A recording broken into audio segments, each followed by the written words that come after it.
Buenas noches.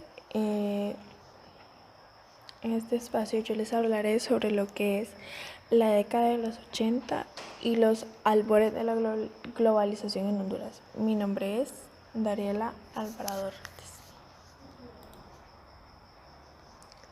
Década de los 80 y los albores de la globalización en Honduras.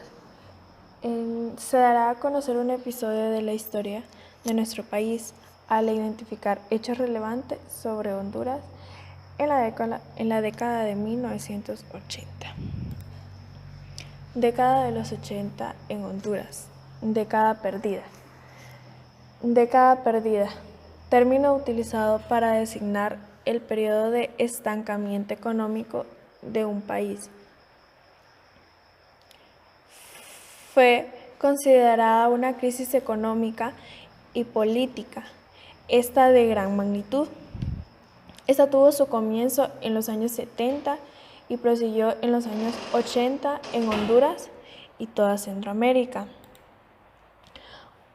Los contextos históricos que pueden ser relevantes en esta época fue que después de que el Frente Sandinista de Liberación Nacional tomara el poder en Nicaragua el 19 de julio de 1979, Honduras comenzó a ser privilegiado militarmente de Estados Unidos.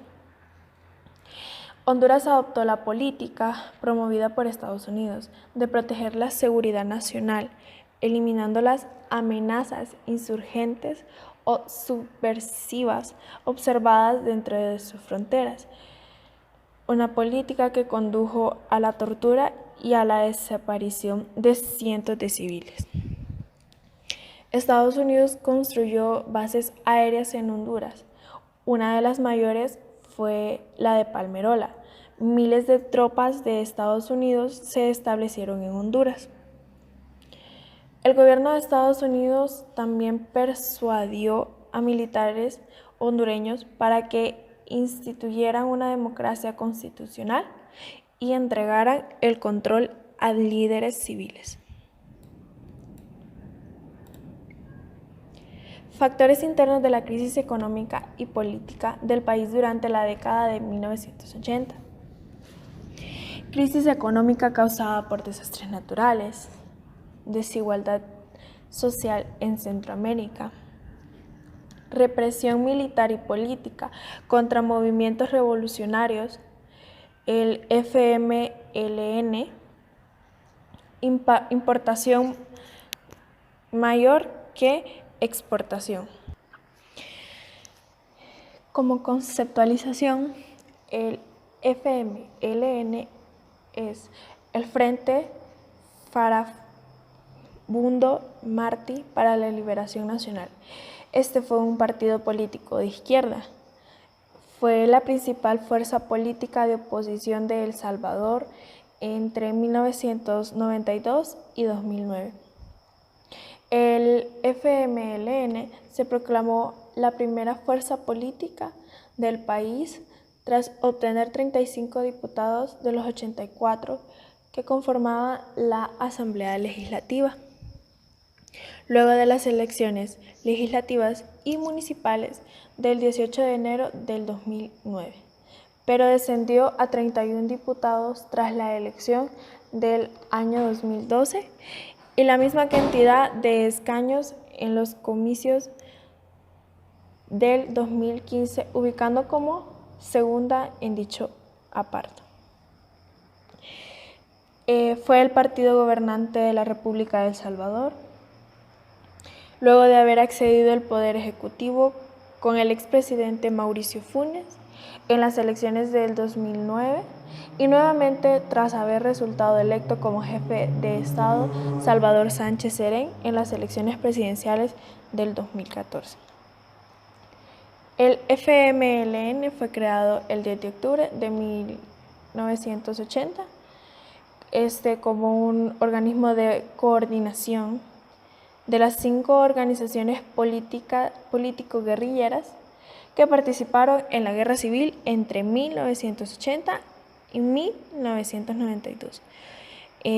contra el gobierno militar de la época, los cuales se construyeron en el partido político legal a partir de la firma de los acuerdos de paz de 1992. Prosiguiendo con la información, están los periodos presidenciales. Como primero tenemos a Roberto Suazo Córdoba, presidente de Honduras entre 1982 y 1986. Este mantuvo estrechos con Estados Unidos, está siendo ya potencia mundial. No logró detener la inflación ni la deuda externa. Ayudó a Estados Unidos al enfrentamiento contra Nicaragua. Esta fue la guerrilla nicaragüense antisandista. A Honduras le dio la ventaja el ejército de Estados Unidos, ya que desde el territorio hondureño el ejército y las tropas estaban listas para atacar a Honduras. También tenemos a José Simón Azcona Hoyo. Este fue presidente de Honduras de 1986 a 1990. Tuvo la reconstrucción de carreteras, tuvo el incentivo de mejorar la educación y tuvo contribución de pacificación del Istmo Centroamericano. De último, entre los presidentes más destacados tenemos a Rafael Leonardo Callejas. Este logró pagar la deuda externa y tuvo la mejoración con Estados Unidos, pero sigue siendo el presidente más corrupto en la historia de Honduras.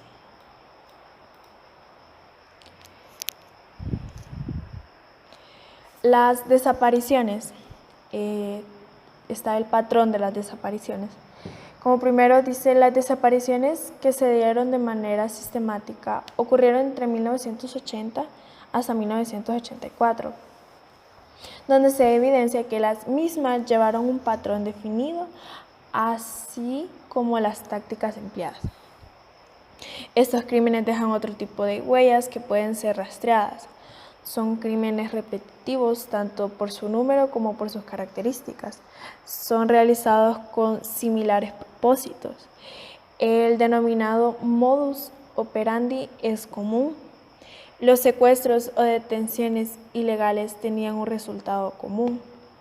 En la mayoría de los casos era la desaparición definitiva y la indeterminación de su paradero o la de su cuerpo. No hay investigación seria de responsabilidades y tampoco existe sanción a los culpables. También estuvo lo que era la Guerra Fría. Esto era porque la militarización la región de Centroamérica, además de que las potencias mundiales de la época eran Estados Unidos y la Unión Soviética. Las consecuencias de esto fue el estancamiento de la economía y el incremento de la deuda.